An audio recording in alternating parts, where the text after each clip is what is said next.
Hi, everybody. I just wanted to introduce to you, which you probably already know, Ben White. And could you tell us more about yourself for those who are going to start following you soon? Yeah, so my name is Ben White. I am a director of talent services at Titus Talent Strategies. So we are a recruitment firm, and I manage a large team of recruiters and a bunch of different clients in a variety of industries across the United States primarily. And I'm also a content creator on LinkedIn. So if you know of me already, you probably fall into one of those three groups of people. hashtag Ben. Ben Talks Talent. Boom, there it is. I was like, there we go. So yes, please follow him. He's great. And I wanted to talk with him today about, recruiting culture and how that kind of can go very much hand in hand. So I have a qualm, if you will, about hiring time. And that's something that I, hound on my clients about, that it's very important to get that right and don't have a job just, hanging out there forever. Or when you do hire someone, that process needs to not be forever, because, it's essentially, a company, you're trying to look good for the employees. It's not the other way around. And companies who automatically are like, well, of course they want to work for me. If they have that attitude already, probably their culture is not that great. Right. So, I mean, if you have that culture, you're going to miss out on great candidates, is the reality. I think that's a really kind of like old school mindset almost. I think there probably was a time where these large companies could go, of course you want to come work for us.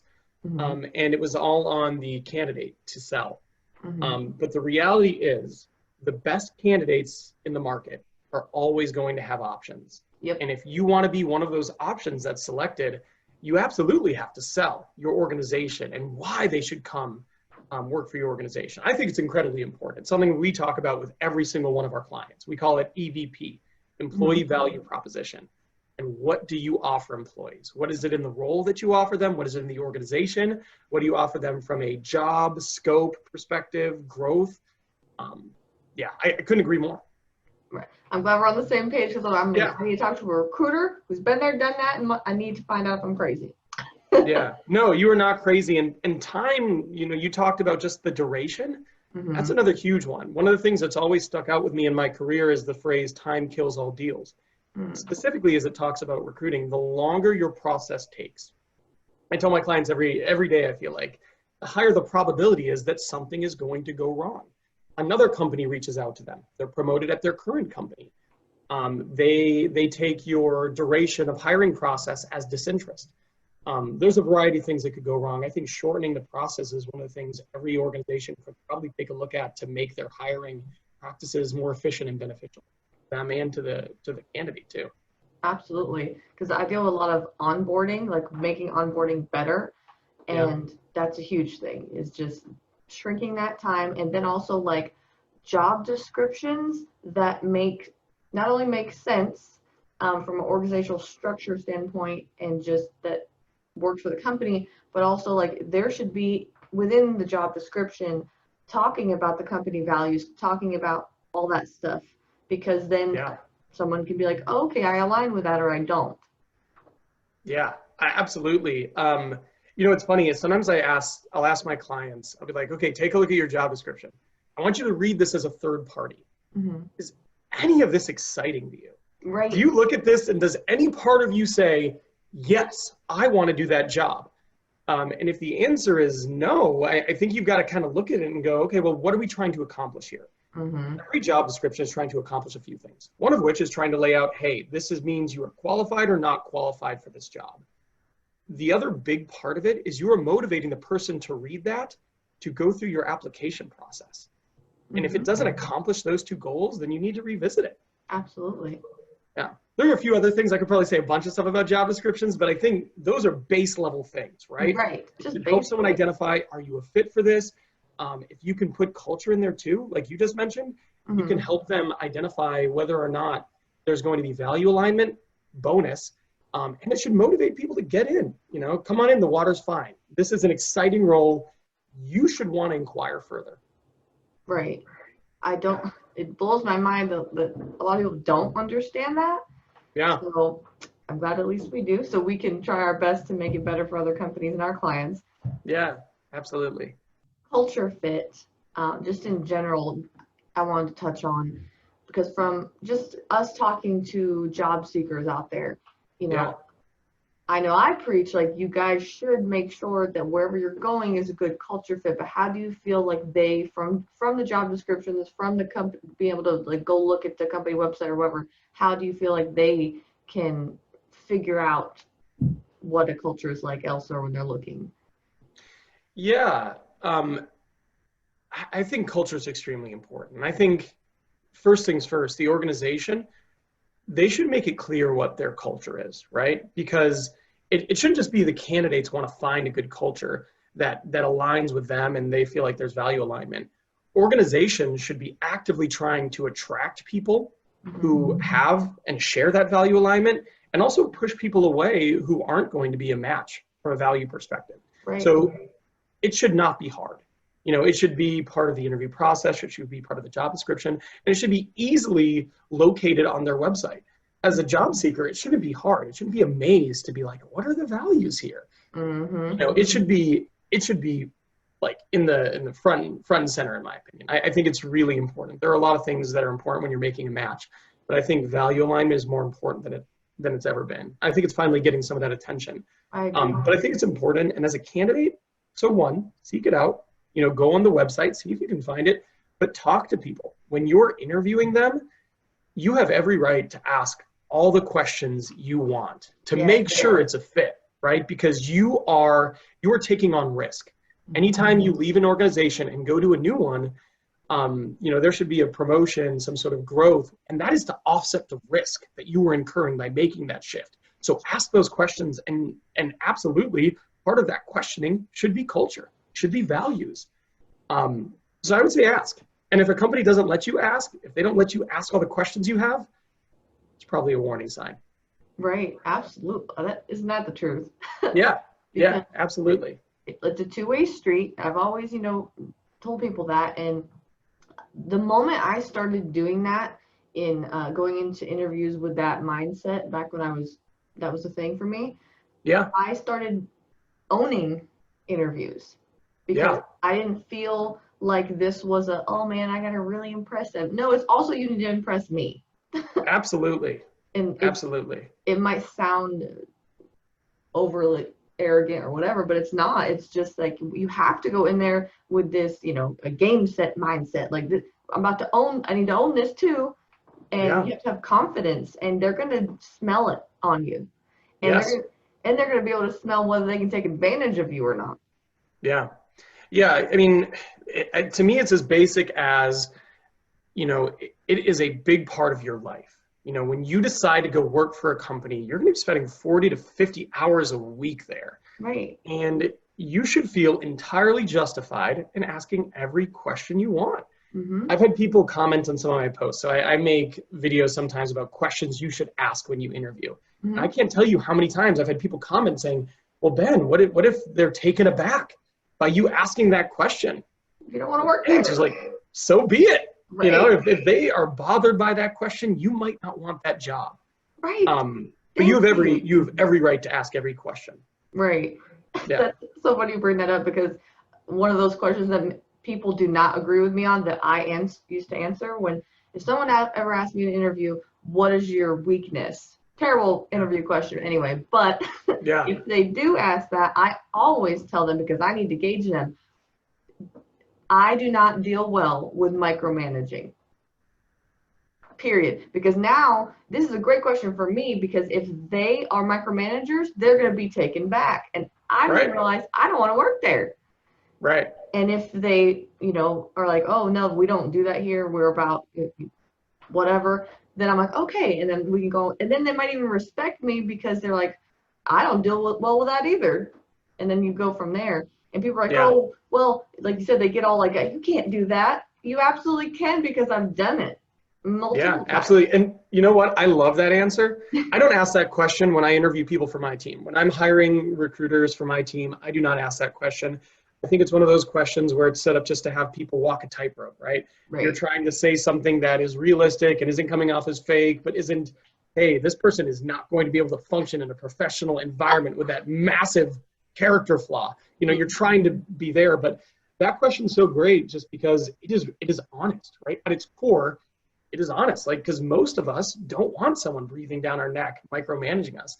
And you know, you're right. If a person is like, oh man, but I'm a huge micromanager, they're not going to want to hire you, because that is just, you know, that's forecasting some butting of heads right there. Exactly. And I'm okay with that. You don't want to hire me because that's how you do business? Good. Because I don't want to work there. Don't waste my time either. Yeah, absolutely. Absolutely. It's a good one. Thanks. We want to talk offline about passive recruitment? Yeah. So interesting. Please tell us. Yeah, so my company, we specialize in a few things. We try to solve quality of hire. So that's, you know, people, they always talk about, hey, you can have two of these three things. You can have speed, you can have quality, or you can have cost. Like, you can go fast and it'll be cheap, but you're not going to get quality. Mm-hmm. Or, you know, we're going to get quality and we'll go really fast, but it's going to be expensive. One of the things that we really focus on is trying to do quality, because at the end of the day, I think that's what's most important in recruitment. I never have people come to me a year later and go, hey, Ben, you saved me $2,000 in this hire. But every day when I talk to clients, they say, hey, this person's been here for a year and they're crushing it. Thank you so much for finding us this person. The way we do that, part of it is passive candidate recruitment. It is outreach. A lot of companies, their main method for finding people is they post a job online, they post it on their website, they post it on Indeed, and they sit back and it's called post and pray. And they're like, okay, I hope somebody great comes through the door. And it happens sometimes, but I just don't think it's the best way to approach hiring. In my opinion, that would be like having a product, but not having a sales team and just hoping that people stumble across your website. Agreed. You know, how many of your, you know, clients out there, how many of your companies have products, have services, but no sales team? I imagine not a lot of them. So passive candidate recruitment, that's essentially saying, okay, what's important to you from a background, experience, education, cultural alignment perspective, and then going out in the market and finding people. Most of the time, it's the top 25% performers who are never, ever going on and applying to jobs anyways. Most of those people make career moves very differently. And that's what we focus on. So it's actually going out, identifying top performers, engaging them, selling them on your opportunity. Once they're interested, fully screening them to make sure that they're in strong alignment for everything that matters to our clients, and then shepherding them through the process. Mm-hmm. It's just something that I'm passionate about. I think it's something that's overlooked in a lot of companies. I've been a corporate recruiter. The amount of passive candidate recruitment we did was minimal to non-existent. But if you're looking for top performers, and I've never met a hiring manager who said, Ben, I'm not looking for top performers. Everybody wants top performers. I think it's absolutely somebody should, you know, it's something people should fold into their process. Right. Yeah. Now that you bring it up, it reminded me, I was at this engineering firm, and they had like a recruitment incentive. Like if I went out and found people, I would get like $500. Yeah. And, you know, I like free money. So I was like, bet. And I started like bringing in people left and right. Like I brought in probably like 15 people over, over like a year and a half or so. And the recruiters from that company were hitting me up like, what are you doing? And I was sitting there like, going after people. Yeah. And I was like, how? So it reminds me of this past thing. And that's what they were doing. I think they were just putting jobs out there and praying. And I'm just sitting out there like, I like went at the time I had Facebook. I was going on to like, if it was for like a maybe jet engine mechanics, right? I would go on these groups that were of jet engine mechanics and be like, hey, this job's out here. Here it is. Hit me up, whatever. And it was so easy. And when the recruiters were like, hey, you know, how are you doing this? Part of it was like, I don't want to tell you. I like this money. Right. How do they not know was my thing. I know. And I don't think that's uncommon. I think I think that's the way most companies recruit, is they post it online and they rely on strength of brand to get people in the door. And I think you're missing out. And a lot of time you're probably missing out on some really great talent because you never even try. Side note, every single company should have one of those programs where they have employee referral and they should talk about it and make it known. you know, that should be a massive, if you have a hiring pie, a large piece should be employee referrals. I just think it's such a massive benefit. I mean, and you're talking about it, you found 15 different people for that company. Yeah, I mean, and it went well, and like from what I know, I mean, some of them, like I know for a fact, still are working there after 6 years. You know, Yeah. I wasn't trying to get dirt bags. I genuinely was trying to get like Totally.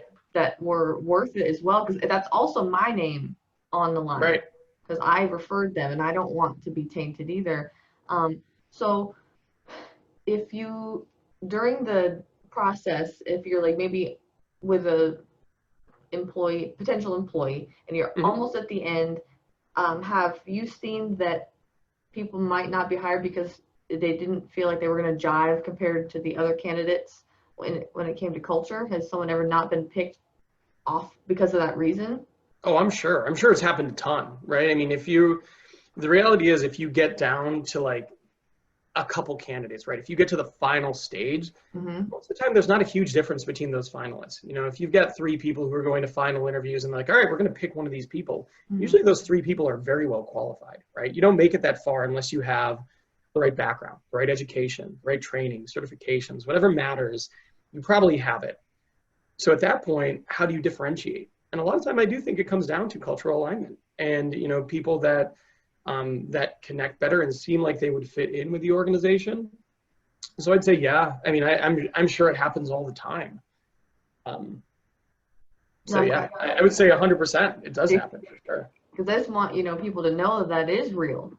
So yeah. they should care. You know, I do it more from an executive level, but I've done, you know, executive vetting. Yeah. To cultural fit, you know, because they want to make sure that if, you know, this is what their mission and vision and values are, they, you know, they want an executive that's obviously, it's a top-down situation, so they want to make sure that that person, you know, is in alignment with them from the top, so it, you know, it trickles down in a good way. It's so important. If they don't like eat, sleep, and breathe that, it's gonna water down the culture. I mean, you truly, a culture can't be a poster on the wall, right, with a few things laid out there. You know, it just can't be. No. You actually have to incorporate it and make it part of who you are as an organization. You know, you've got to state it, you've got to define it, you've got to measure people against it. You know, when you're doing reviews, if they're yearly, quarterly, semi-annually, whatever it is, that's got to be part of that conversation. Absolutely. And if you don't have that, guess what? You don't really have a strong culture. You've got a poster with a few words on it. Right. So there's a big difference. Yes, thank you. I mean, a lot of people, when I started doing this, you know, culture situation on LinkedIn, a lot of people are like, this is just stupid. Pretty much was their thing, how they felt about it. But at the end of the day, people are starting to realize how important culture is.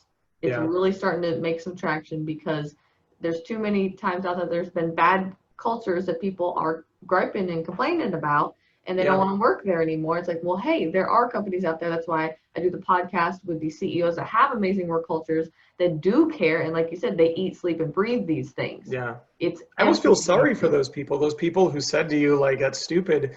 What that says to me is those people have never experienced a great culture, right? Because it's one of those things where you really can't truly value it until you've benefited from it. True. And if you've been in a great company culture, you know the difference. Yes. And if you haven't, then maybe you look at it and go, well, people go here for a paycheck. And yeah, sure. People do show up to work for a paycheck. Very few of us would do what we do for free. Right. But it can also, it can be so much more than that. And I think culture is a big component of what makes it more than just a job. Thank you. See, we're gonna coin that. I'm gonna make sure that's a clip.